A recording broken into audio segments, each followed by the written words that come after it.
For this video, I want to introduce a question for us to answer, and that's the question: why and when should I use MIDI guitar rather than any other controller? Many of us run into unnecessary problems trying to force different controllers to do stuff it's perhaps not meant to do. That's one thing, but also things it really isn't good at, or it's not good for. And that's worse, because then you're wasting time. So MIDI guitar for me is really good at especially solo instruments, of course. So any violin or saxophone or stuff like this. I really love how MIDI guitar works for that.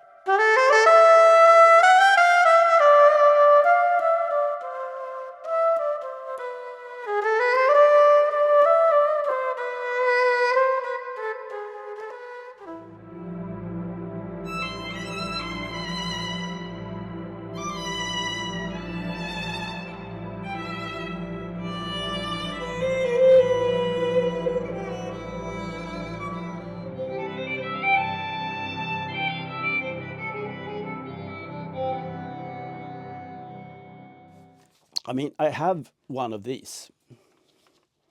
You'll seldom see me play that because I'm not good at it. So it's easier for me to play the guitar and a breath controller to achieve the same things that I would be able to achieve with that. Why I'm using MIDI to begin with is MIDI is structurally interesting in that I can control either one instrument, a set of instruments, or a full orchestra, and I can do a lot of stuff with it, especially in real time. And that's my way of working with stuff. I'm not a composer in that sense. I'm very much more a performer in that I like to build structures that I can perform with. I want to do this. I want to be able to do that in real time. And that's what you see in most of my videos. Often I'm struggling with stuff like layering instruments. One instrument at a time is quite easy often, if you're not talking about instruments that resist being played by guitar, like a piano, for instance, where you need two hands to sound piano-esque.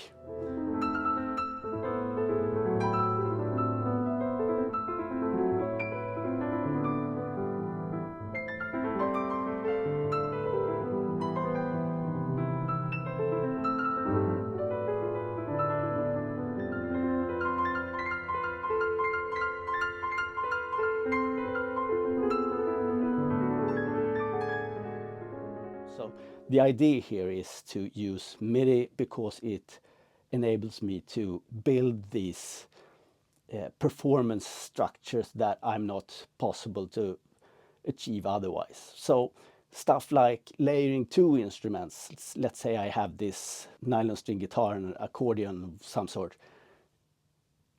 That might be interesting, and I'll try to put these together and see how the input affects the dynamic layers here. So when does this accordion break through and overpower the nylon string, and do I need to have a pedal for that, a breath controller for any sort of input?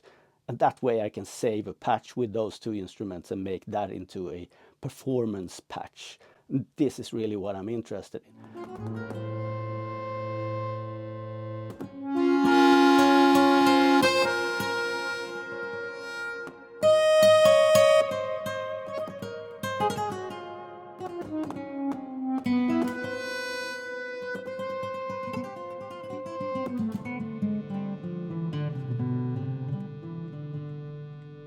Of course, most of us that play MIDI guitar do that because we're better at guitar than anything else. But then again, there's a lot of stuff that we can't do on guitar that we can do on other sort of controllers.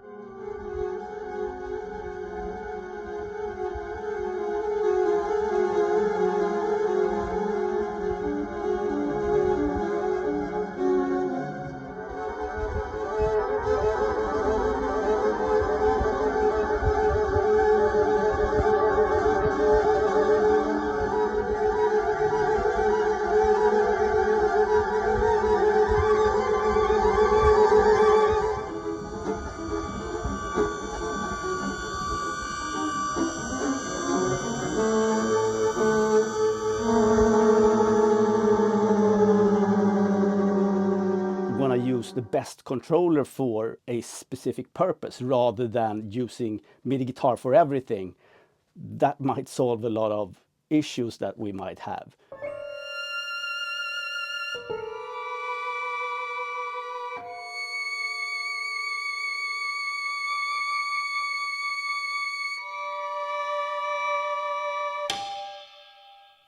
So that particular setup might be best if we keep with the Sensel Morph, I think. I could try to tune my guitar into this Harry Partch 43 notes per octave tuning.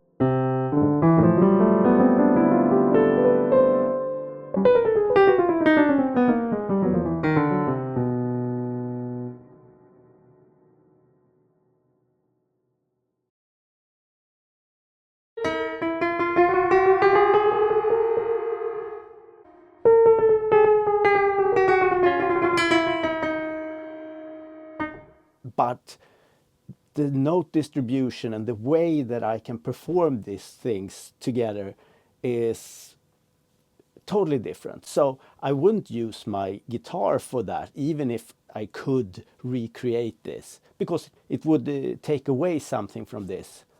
I also have this example where I can play 3 identical pitches and I can start pulling them apart ever so slightly with the Sensel Morph. I could retune all strings to the same pitch and start bending them, but the way of bending them in a controlled manner is way more problematic on guitar than it is on this Sensel Morph. So this is my argument for using this particular controller for this particular kind of gestures. And they control the output in a way that I can't do on guitar, and the same goes for guitar.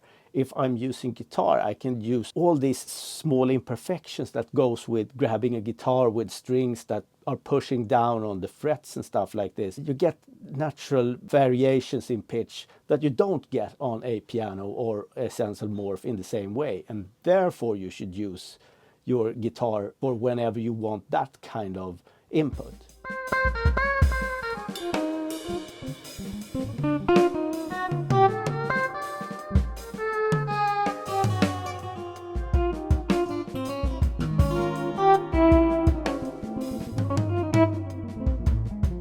So it shouldn't come as a surprise if I recommend the use of MIDI guitar, and I'm talking any kind of MIDI guitar. If you have a jam stick or a Fishman triple play, that's equally as fine. So if you're going to input a guitar, a bass, any kind of instrument that actually benefits from having these small imperfections to sound more realistic, I would absolutely suggest that you stick with your guitar in that case.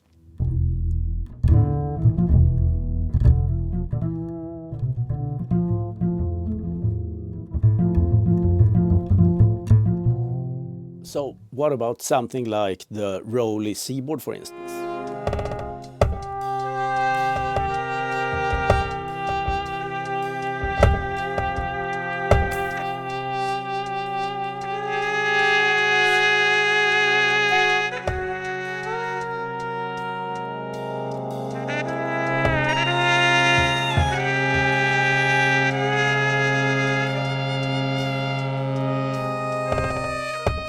It's really great when it comes to Roley's own software, utilizing their 5 dimensions of touch and the XY pad, the touch pad with the XY axis as well.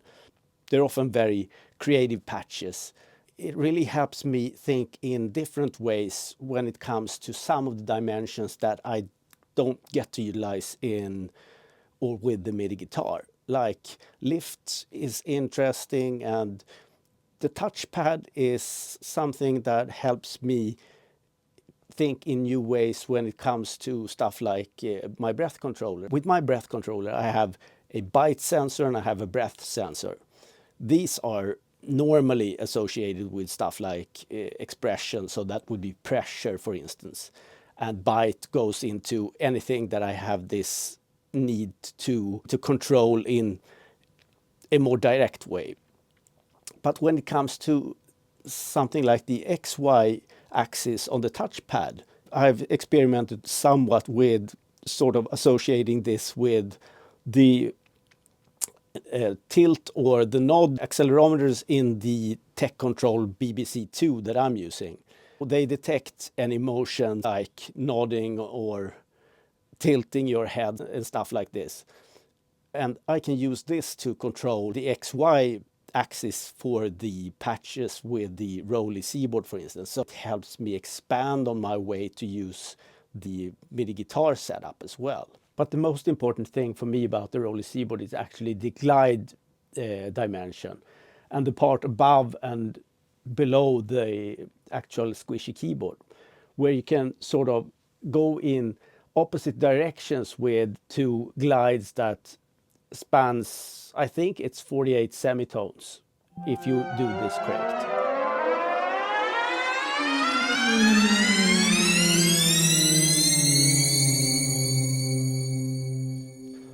And that opened up my eyes to another kind of controller that I really hadn't thought about that much, and that's my fretless guitar. Can I make my fretless guitar be a MIDI controller in exactly the same way as I can a fretted guitar? And the answer is, of course, yes. And it's even more impressive because I can use it for instruments like trombone, for instance.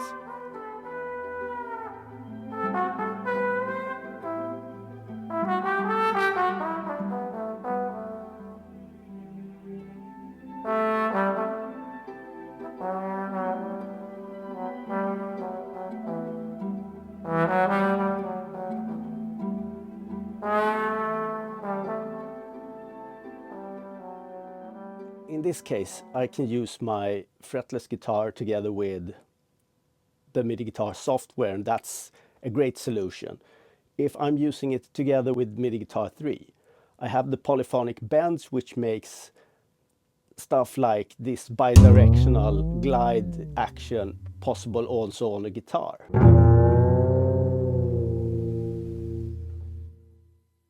And another difference from the previous version, MIDI Guitar 2, is the extended pitch bend range. Now it matches the MPE standard of pitch bend range 48, so I can absolutely use my full neck for one glide, as it's called in MPE talk.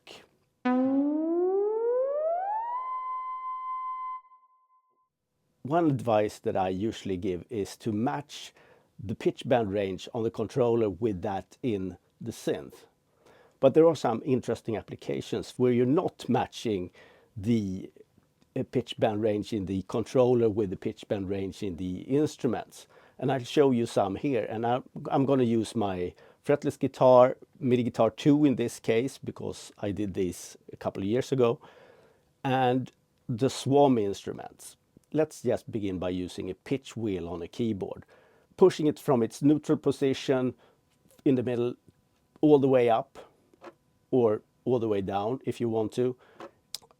Let's just give this sweep from its neutral position to its full extension up or down a name, X. How big X is depends on what you do with your instrument, what settings you use in your instrument. And if I go into pitch here, I see that the settings are pitch bend up 2 and pitch bend down 2. So in this case, X is 2. Using the pitch wheel on your keyboard to bend it upwards, the full motion, you will bend it upwards 2 semitones. You will get these 2 semitones raise of that pitch, and downwards the same thing.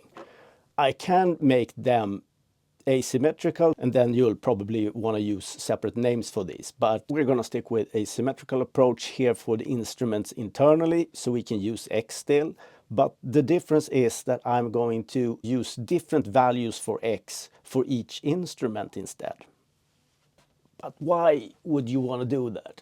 This solution came to mind as I was trying to approach my favorite composers at that time, like George Ligeti and Krzysztof Penderecki and Yanis Xenakis and guys like this, who has this really static, icy sound sculptures, but they're moving somehow inside. This would be nearby impossible if I'm going to do this one layer at a time.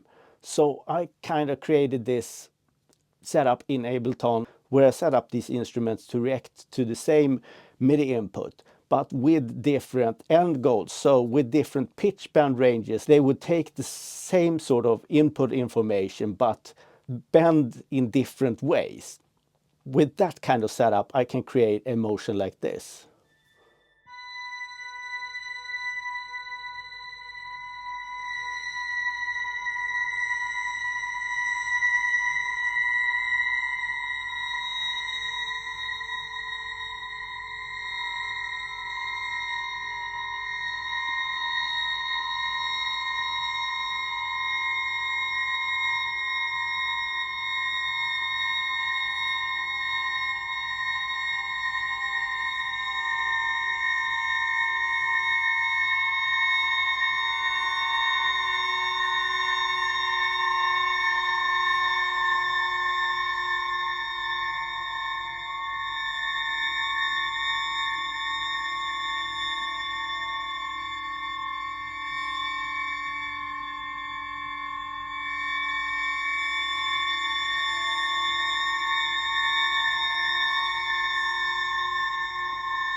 Now, this isn't really an easy feat to pull off because you have to have your string ringing for over a minute for this particular example.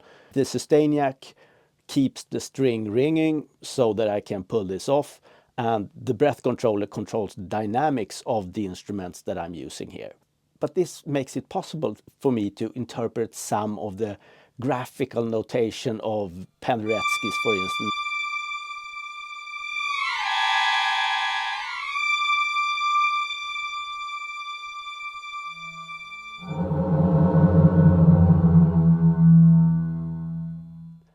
The way that you create music here is to tuning the instrument's way to react to pitch bend. And to conclude this video, I'm actually going back to the LoFiLeif board with this approach, because I took it upon myself to try to recreate the very recognizable intro to Penderecki's Cello Concerto 2, I think it is.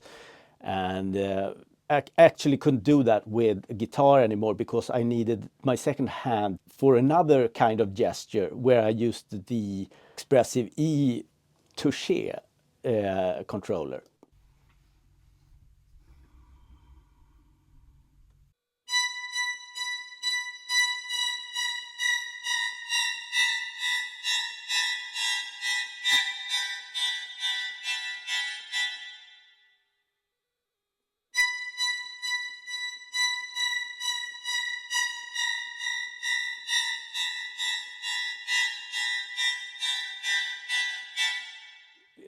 Here I'm using the same kind of setup that I did with the fretless guitar, just that I'm using the LoFiLeif board glide capabilities instead. And that's just to be able to get these stabbing motions with the touche controller at the same time. This is the main point with this whole video. Use the controllers that makes your job the easiest.